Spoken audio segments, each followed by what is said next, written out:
సినిమాని తెలంగాణ ప్రజలకు కాంగ్రెస్ పార్టీ చూపెట్టించారు. 6 గ్యారంటీలు అన్నారు, 100 రోజుల్లో అయిపోతుందన్నారు. మొత్తం 100 రోజుల్లో ప్రతి మహిళకి 1,67,00,000 మంది మహిళలకి నెలకు 2,500 ఇస్తామన్నారు. ప్రతి వృద్ధుడికి వృద్ధురాలికి నెలకు 4,000 రూపాయల పెన్షన్ ఇస్తామన్నారు. 2 లక్షల ఉద్యోగాలు సంవత్సరం లోపల భర్తీ చేస్తామన్నారు, ప్రభుత్వ ఉద్యోగాలు. అదే మాదిరిగా రైతులకు రుణమాఫీ, కేసీఆర్ గారు రైతు బంధు 10,000 ఇస్తే మేము 15,000 ఇస్తామని, ఇంకా చాలా చాలా ఇట్లా 420 అడ్డగోలు హామీలు ఇచ్చి, నోటికొచ్చిన వాగ్దానాలు ఇచ్చి కాంగ్రెస్ పార్టీ అధికారంలోకి వచ్చిన విషయం మనందరికీ తెలుసు. కానీ ఈరోజు కాంగ్రెస్ అధికారంలోకి వచ్చి సరిగ్గా 7 నెలలు నిండి 8వ నెలలో అడుగుపెట్టింది. మరి 6 గ్యారంటీలు పోయినాయి, వాటికి మంగళం పాడారు. కానీ మా 6 ఎమ్మెల్యేలని 6 ఎమ్మెల్సీలు మాత్రం ఈ పార్టీ ఫిరాయింపు నిరోధక చట్టానికి తూట్లు పొడుస్తూ ఇవాళ వాళ్ళ పార్టీలో చేర్చుకున్నారు. రుణమాఫీ ఎక్కడ పోయింది? రైతు భరోసాకి అతి లేదు, గతి లేదు. అందుకే ఇవాళ కాంగ్రెస్ పార్టీ చేస్తున్న దివాలా కోరు రాజకీయం ఏదైతే ఉందో పార్టీ ఫిరాయింపుల విషయంలో, దాన్ని జాతీయ స్థాయిలో ఎండగట్టడానికే ఢిల్లీకి వచ్చాం. వచ్చిన తర్వాత గత 3-4 రోజులుగా ఇక్కడ న్యాయ నిపుణులతో, రాజ్యాంగ నిపుణులతో మా పార్టీ ఎంపీలు, గౌరవనీయులు మాజీ మంత్రి హరీష్ రావు గారు, నేను అందరం కూడా 5-6 కూర్చుని వారితో చర్చించినాం. చర్చించిన తదుపరి మీకు కొన్ని విషయాలు కూడా నేను చెప్పాలి. వాళ్ళు ఎంత నిస్సిగ్గుగా, ఎంత నిర్లజ్జగా కాంగ్రెస్ ముందుకు పోతుందంటే, స్వయంగా ముఖ్యమంత్రి Revanth Reddy Telangana CM gets AICC nod to induct more BRS MLAs అంటే, ఇక్కడికి వచ్చి వాళ్ళ అధిష్టానం అనుమతి తీసుకొని మరిన్ని ఫిరాయింపుల్ని ప్రోత్సహించడానికి రేవంత్ రెడ్డి గారు ముందుకు పోతున్నారు. అందుకే ఢిల్లీ ఎందుకు వచ్చాము అంటే, పాత్రధారి హైదరాబాద్ లో ఉన్నారు కానీ సూత్రధారులు ఇక్కడ ఉన్నారు, ఢిల్లీలో ఉన్నారు. అందుకే ఢిల్లీకి వచ్చినాం. విచిత్రం ఏమంటే, ఇదే కాంగ్రెస్ పార్టీ ఒకసారి కాదు, హిమాచల్ ప్రదేశ్ లో వాళ్ళ 6 ఎమ్మెల్యేలు పార్టీ మారి బీజేపీకి రాజ్యసభ ఎన్నికల్లో ఓటేస్తే వారి మీద వేటేయండి అని సుప్రీంకోర్టును ఆశ్రయించింది ఇదే కాంగ్రెస్ పార్టీ. వారిని అనర్హులుగా ప్రకటించండి అని వెలువెడుతున్నది ఇదే కాంగ్రెస్ పార్టీ. సుప్రీంకోర్టు దాకా వెళ్లి ఒక ఎమ్మెల్యే గారు మణిపూర్ లో ఆనాడు శ్యామ్ నాయక్ అనే ఎమ్మెల్యే, శ్యామ్ కుమార్ అనే ఎమ్మెల్యే బీజేపీలో చేరి మంత్రి పదవి తీసుకుంటే ఆయన అనర్హుడుగా ప్రకటించేదాకా సుప్రీంకోర్టులో కూడా పిటిషన్లు వేసి కొట్లాడి ఫైనల్ గా సుప్రీంకోర్టు నుంచి కూడా తీర్పును తీసుకొచ్చింది కాంగ్రెస్ పార్టీ. అది ఏం తీర్పు తెచ్చారు? 3 నెలలు చాలు స్పీకర్ గారికి, 3 నెలలు మాత్రమే కాల పరిమితి డిస్క్వాలిఫికేషన్ పిటిషన్ మీద నిర్ణయించడానికి అనేది కాంగ్రెస్ పార్టీ పిటిషన్ మీద సుప్రీంకోర్టు ఇచ్చిన తీర్పు. హర్యానాలో ఒక కాంగ్రెస్ ఎమ్మెల్యే కిరణ్ చౌదరి గారు బీజేపీలోకి పోతే అక్కడ స్పీకర్ కు పిటిషన్ ఇచ్చారు, న్యాయ పోరాటం చేస్తున్నారు, వారిని అనర్హులుగా ప్రకటించాలని. మహారాష్ట్రలో కాంగ్రెస్ ఎమ్మెల్యేల మీద బీజేపీ పడితే, అక్కడ ఏక్నాథ్ షిండే గారి శివసేన పడితే, అక్కడ ప్రదేశ్ కాంగ్రెస్ కమిటీ అధ్యక్షుడు బాలాసాహెబ్ తొరాట్ గారు అంటారు, సామధాన భేద దండోపాయాలు ప్రయోగించి ఈ రాష్ట్ర ప్రభుత్వం మా ఎమ్మెల్యేలను గుంజుకుంటుందని చెప్తారు.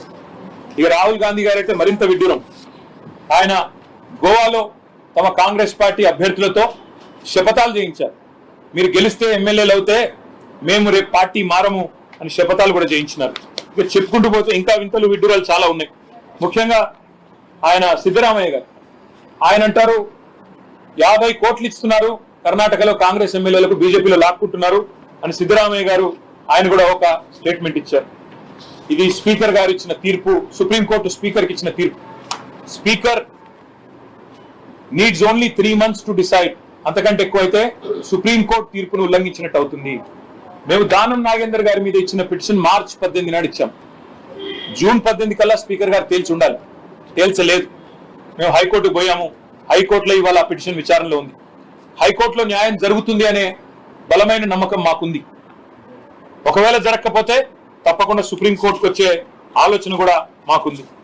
ఇంకా విచిత్రమైన విషయం, రాహుల్ గాంధీ గారు ఆయన పార్టీ ఇది హైదరాబాద్ వేదికగా, తుక్కుగూడ వేదికగా జాతీయ మేనిఫెస్టో, కాంగ్రెస్ పార్టీ యొక్క జాతీయ మేనిఫెస్టో న్యాయపత్ర అనే పేరిట తెలంగాణలో ఆవిష్కరించారు. అందులో ఏం చెప్పినారు? We promise to amend the 10th schedule of the constitution and make defection an automatic disqualification of membership in assembly and parliament. అంటే వారి ఉద్దేశం ఏమంటే, ఎవరైనా ఒక ఎమ్మెల్యే ఒక పార్టీలో గెలిచి ఇంకో పార్టీలో పోతే, ఎవరైనా ఒక ఎంపీ ఒక పార్టీలో గెలిచి మరో పార్టీలో పోతే ఆటోమేటిక్ గా సంఖ్యతో నిమిత్తం లేకుండా ఆయనను అనర్హుడిగా ప్రకటించి ఆయన పదవి ఊడిపోవాలి. ఇది మేము దానికి కట్టుబడి ఉన్నాం, రాజ్యాంగ సవరణ చేస్తామని జాతీయ మేనిఫెస్టోలో హామీ ఇచ్చారు. రాహుల్ గాంధీ గారికి నిజంగా కూడా ఆస్కార్ అవార్డు ఇవ్వాలి. ఎందుకంటే ఏ తుక్కుగూడలో అయితే ఈ తుక్కు మాట చెప్పారో అదే వేదిక మీద దానం నాగేందర్ ఉంటాడు, కాంగ్రెస్ కండువా కప్పుకొని బీఆర్ఎస్ టికెట్ మీద గెలిచి. అదే వేదిక మీద తెల్లం వెంకట్రావు గారు ఉంటారు, అదే వేదిక మీద కడియం శ్రీహరి గారిని కూడా కూర్చోబెట్టుకుని ఒకవైపేమో రాజ్యాంగానికి తూట్లు పొడుస్తూ మరొక వైపు రాజ్యాంగం పట్టుకొని డ్రామా చేస్తున్నందుకు ఖచ్చితంగా రాహుల్ గాంధీ గారికి ఆస్కార్ అవార్డు కూడా ఇవ్వాలి.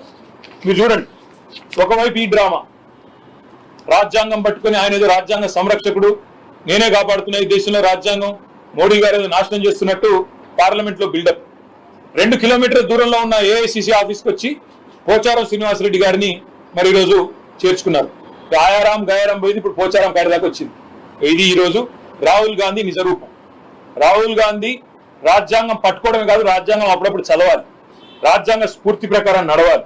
అదే మాదిరిగా ఇంకా విచిత్రం, అసలు ఇవాళ ఒకరు కాదు, మా ఎమ్మెల్యేల ఇళ్లకు పోయి ఒక్కొక్కరింటికి ముఖ్యమంత్రి స్వయంగా పోయి పోచారం ఇంటికి, ఇంకా కేశవరావు గారి ఇంటికి పోయి ఎమ్మెల్యేల ఇళ్లలో పోయి బతిమలాడి భయపెట్టి వారికి ఏమేమో ఇచ్చి, మరి సిద్ధరామయ్య చెప్పినట్టు 50 ఇస్తున్నారా ఎక్కువ ఇస్తున్నారా మాకు తెలియదు, మేము ఆరోపిస్తలేము, సిద్ధరామయ్య గారు చెప్పిన దాన్ని కోట్ చేస్తున్నాను నేను. ఆ రకంగా ఇవాళ కాంగ్రెస్ పార్టీ దుర్మార్గంగా వ్యవహరిస్తా ఉంది, రాజ్యాంగ స్ఫూర్తికి విరుద్ధంగా వ్యవహారం చేస్తా ఉంది, చట్టానికి విరుద్ధంగా వ్యవహారం చేస్తా ఉంది. అందుకే తెలంగాణలోనే న్యాయపత్రం అంటారు, చేసేది మాత్రం అన్యాయం.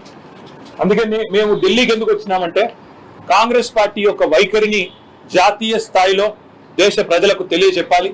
ఏ ఒక్క ఆప్షన్ కూడా వదిలిపెట్టకుండా జాతీయ స్థాయిలో కాంగ్రెస్ బీజేపీ రెండూ ఒకటే, ఎవరికి అనుకూలంగా ఉన్నప్పుడు వాళ్ళు ఆ రకంగా ప్రవర్తిస్తున్నారు అనే మాట చెప్పడానికి వచ్చినాం. దాంతోపాటు ఇది కేవలం మొదటి అడుగు మాత్రమే. దీని తర్వాత తప్పకుండా ఒకవేళ హైకోర్టులో న్యాయం లభిస్తుందని నమ్ముతున్నాం, తప్పకుండా న్యాయం గెలుస్తుంది.